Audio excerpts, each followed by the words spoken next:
The tour we're going to have is the Battle of Manila. This would be the liberation of Manila by the Americans. I like to introduce myself. You can call me Mar. We have here San Agustin Church. San Agustin Church is an earthquake baroque structure. It was adapted to withstand earthquakes. And if you've noticed, there's only one bell tower to the right. So back then, way back before the 1880, there was two bell tower over there. Because of the earthquake, the bell tower over here to the left side was damaged, so they had to tear down the bell tower, and also the bell right there is already inside.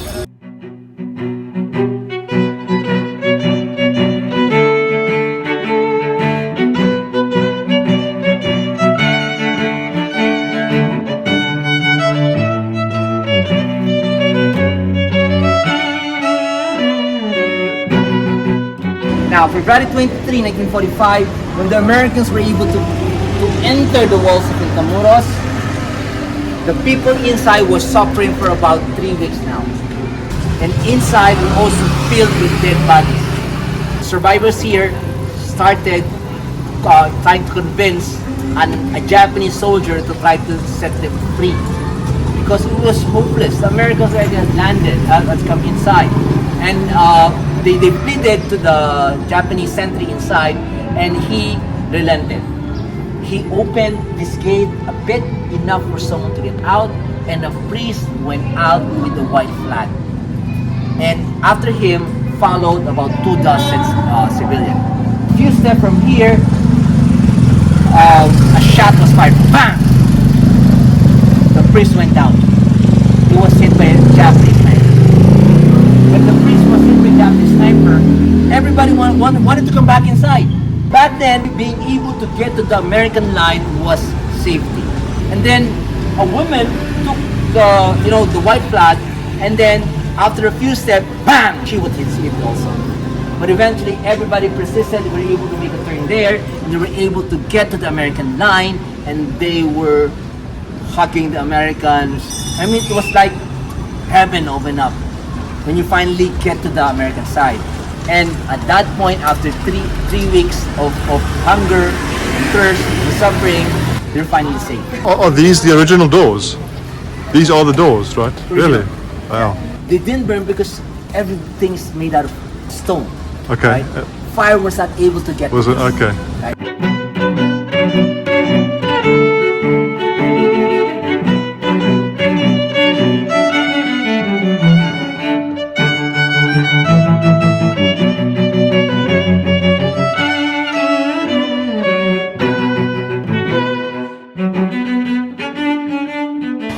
June 12, 1898, we were able to declare our independence from Spain.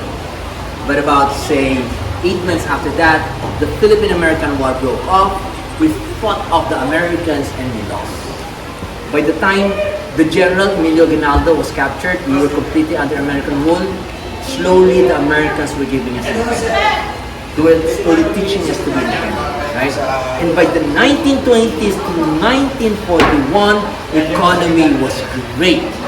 The Philippines was bustling. Structures were being built all over Manila. Everything was good. The economy was great. Everyone was happy, right? But by 1941, the Japanese invaded. From this high to this low.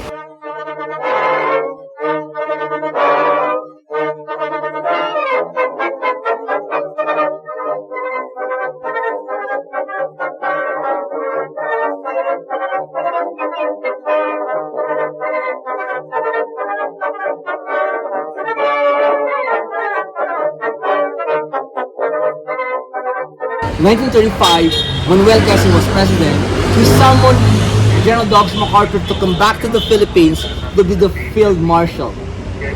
And at that point in time, Manila Hotel was only 4 floors. And they had to build the 5th floor, and it was dedicated to MacArthur. And that was the office of MacArthur again.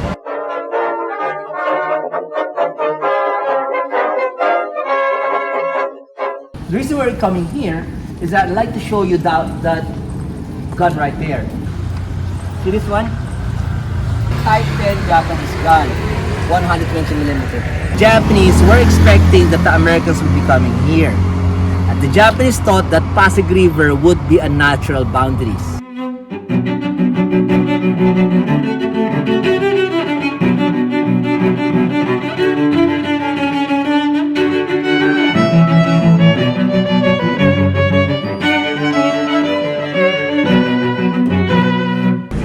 When the Allied forces or the Americans was planning the liberation of Asia, the admirals wanted to take Taiwan or Formosa first. If they do that, they'll be cutting the Japanese from Formosa all the way to the Philippines. They would starve the Japanese. And MacArthur said, okay, that's a good idea, but you're also going to starve the Filipinos. He wanted to take the Philippines first. Franklin Roosevelt listened to MacArthur. That's why Americans landed in the Philippines first. On their way going back to the Philippines, they were doing island to island hopping, and finally they were able to get to Leyte and then Mindoro, and then now they got to UST across the river. They were able to liberate the internees. They were Allied civilians, and when the Americans got to them, they were emaciated. That happened February 3. By February 7, MacArthur visited the Manila Bilibid prison. That was abandoned on the 5th of February by the Japanese. When some of the POW was coming to MacArthur, they knew him, and it took him a few minutes to realize who they are because they were all missing. And from there, they went all the way to Malacanang. That's Manila Hotel from here. This was the office of MacArthur, and you can see Manila Hotel from here. You know, you're working here, you can see your house over there. MacArthur was looking from Malacanang, and you can see his old residence burning. And you can see old Manila was burning. The Japanese burned Manila as early as February 4 onwards.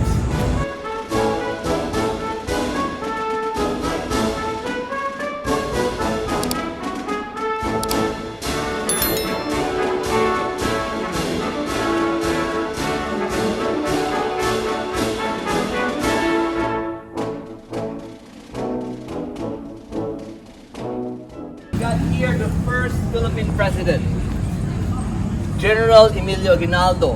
When Emilio Aguinaldo was caught 1902, it was the end of his presidency. The next president was 1935 already.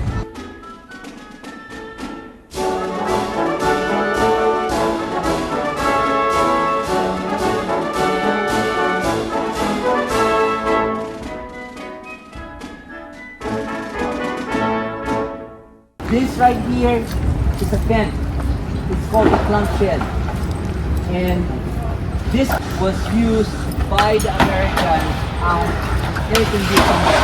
barracks. This is actually the Is this the original? Yes. Really?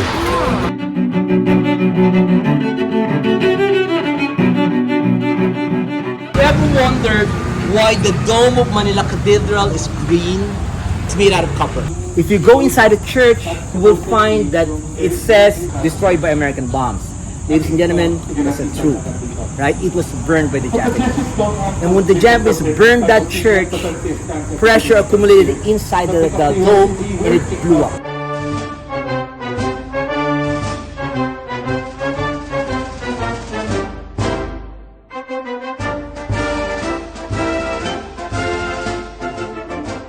This monument right here was built in 1995, in time for the 50th year of the liberation of Manila.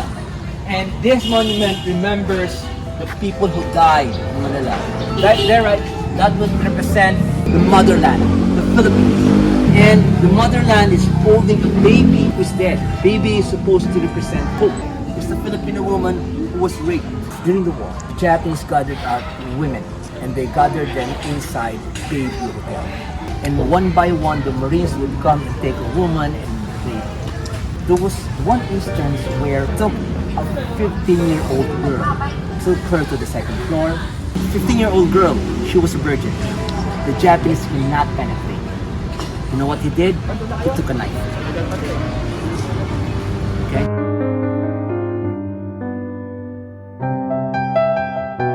Remember, the structure was built in 1995. 94 1945. 100 years later, it's going to be. What's in there? Well, it could be anything from that timeline.